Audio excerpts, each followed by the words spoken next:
Hey, Shalom, Mr. Brother Abaya back here again. Before I get started, like always, I want to give all praises and glory to Yahweh, Bahashem, Yahushua, Bahashem, Rachaha Kodash. Double honors to my teachers, the elder apostles of Great Millstone, and Shalom to the hopeful elect. Yeah, I want to touch on how important it is for men to make wise decisions, wise choices, especially as men of the Lord, men that have been called into this faith, this truth, this doctrine, knowing their nationality, knowing who the true power and creator of the heavens and the earth is, Yahweh Bahashem Yahushua, has gifted us with wisdom, so we have to make wise decisions and wise choices. The scriptures tell you that the Lord loveth them that dwelleth with wisdom. And the only way you get wisdom is through the word, through the scriptures, pursuing the John chapter 6, verse 63.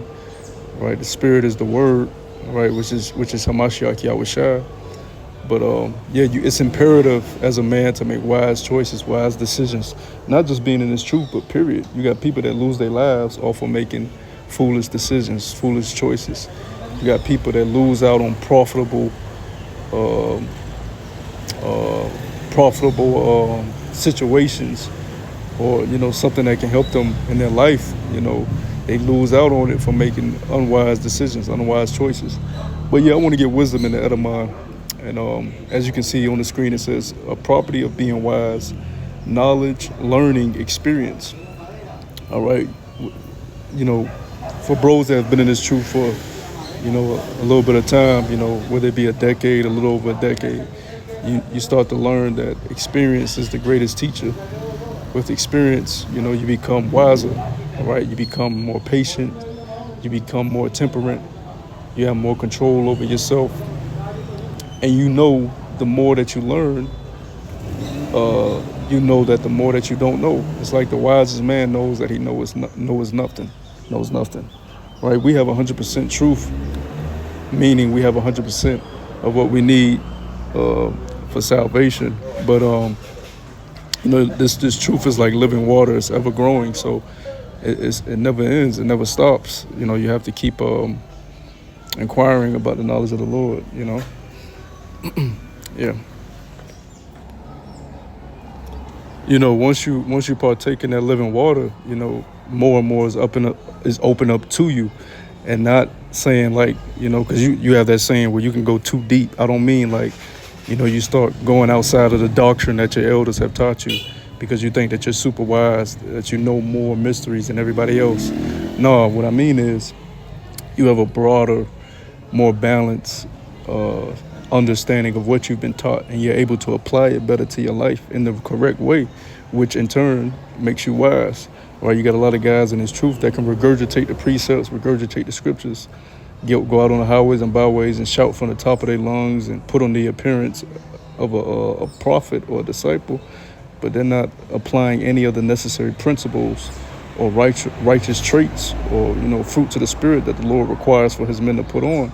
They're steady making unwise worldly decisions, and you don't want to walk like that in the truth. All right, continuing on this word wisdom, it says good judgment in temporal affairs. So whatever affairs you find yourself in, business, throughout your daily lives, you have to make good judgment. You have to have good judgment. And how do you judge? Well, you judge according to what you've been taught in the scriptures. All right. So matter of fact, let me go to what scripture do I want?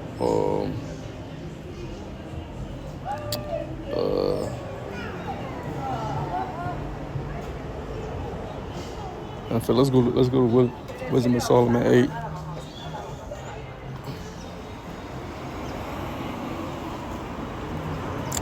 Wisdom of Solomon 8, starting at verse 7, it says, "And if a man love righteousness, her labors are virtues, for she teacheth temperance, which is control, and prudence, justice, and fortitude, which are such things as men can have nothing more profitable in their life. If a man desireth much experience, she knoweth things of old, and conjectureth aright what is to come. She knoweth the subtleties of speeches, and can expound dark sentences. She foreseeth signs and wonders, and the events of seasons and times." And see, This truth has made you wise because you're able to discern the times. And when you're able to discern the times and seasons, you know how to conduct yourself. I believe that's in Peter. I believe it's 2 Peter, where it says, seeing these things, are going to be dissolved in the third war with the nuclear missiles. How are we to, behave? How are we to behave? You're going to make wise decisions if you see, a wise man foreseeth the evil and prepare himself, So, the Lord doesn't bring you into this truth just for you to, continue to be a fool because that's basically you're showing the Lord that you're not growing. As you come into this truth as babes desiring the sincere milk, a babe is supposed to grow up. If a babe doesn't grow and has stunted growth, then there's a disability there. There's something wrong. There's a plague. There's a curse there. And people are going to inquire why, the child isn't growing. Such as us in this truth. We're going to inquire why you're still making the same foolish mistakes, the same foolish judgments, why you haven't got control over yourself, why you haven't become more a better manager with your life affairs, whether it be financial, relationships in the world, just balancing out the things that the Lord has put on your plate, being a better manager of the things that the Lord has put in your life. How can you rule? How can you be a king and you can't even rule over yourself? All right, you got to be able to rule over your own spirit. Matter of fact, let me get that. Where's that at?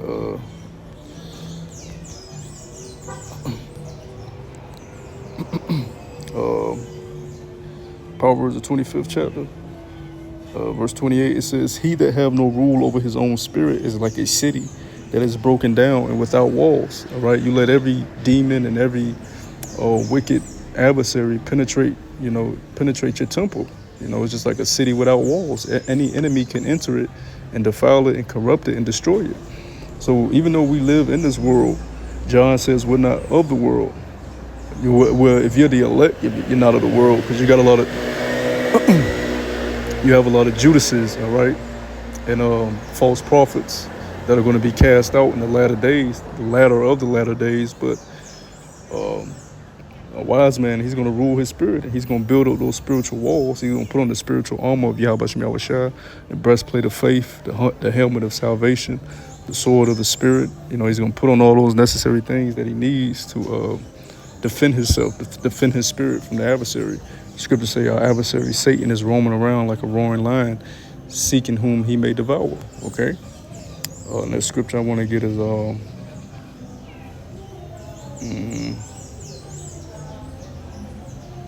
let me see. Let's go back to Wisdom of Solomon.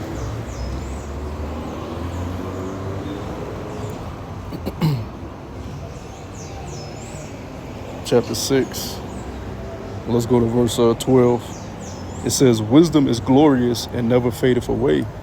Yea, she is easily seen of them that love her, and found of such as seek her." All right. And the only way you can seek wisdom is by engulfing yourself and immersing yourself within His Word daily.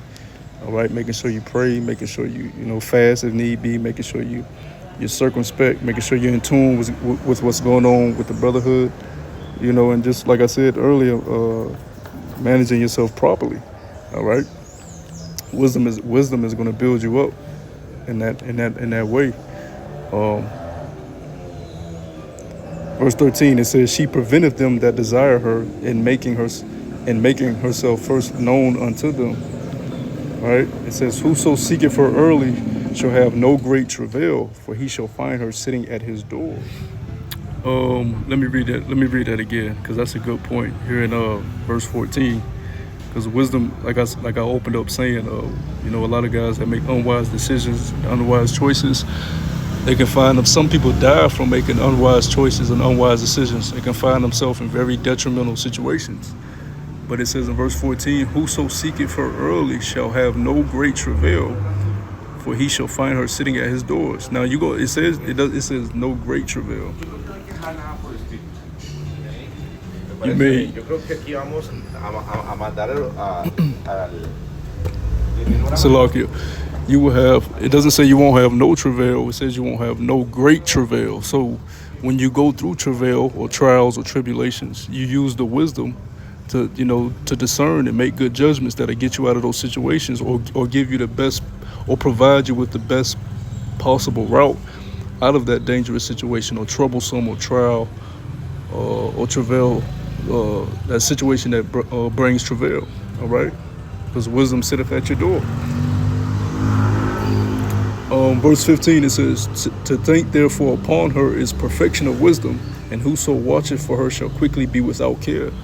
So if you find yourself, a lot of times bros will say, oh, the Lord is judging me, I'm catching hell. A lot of times it just be you making unwise choices, unwise decisions.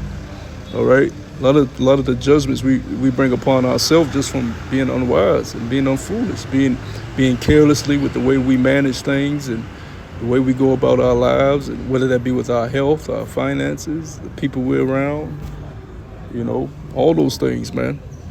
So we have to make sure we're living in wisdom constantly, and it's imperative to make wise decisions and wise choices always. Let me get another precept.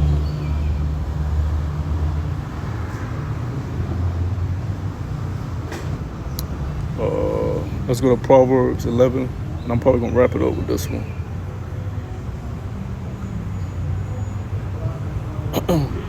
What I say, Proverbs 11, the book of Proverbs, chapter 11, verse 14. It says, where no counsel is, the people fall, but in the multitude of counselors there is safety. And sometimes you may need to reach out to a brother if you're not able to find the judgment or decision that you think is the most wisest, because that's what the scriptures say, keep company with wise men. All right, when you surround yourself with men that are wiser than you, then if you don't have the answer, then more than likely one of them will have the answer. Or don't even have to be wiser than you, just as wise, or embodying in that same spirit, that same doctrine, that same truth that's been gifted on us from on high. That's what's going to lead you to make the best decisions possible for your life. So I think that's, that pretty much wraps up everything I had to say. With that, I want to give all praises to Yahweh Shem Yahushua B'Shem HaKadosh. Till next time, I say Shalom.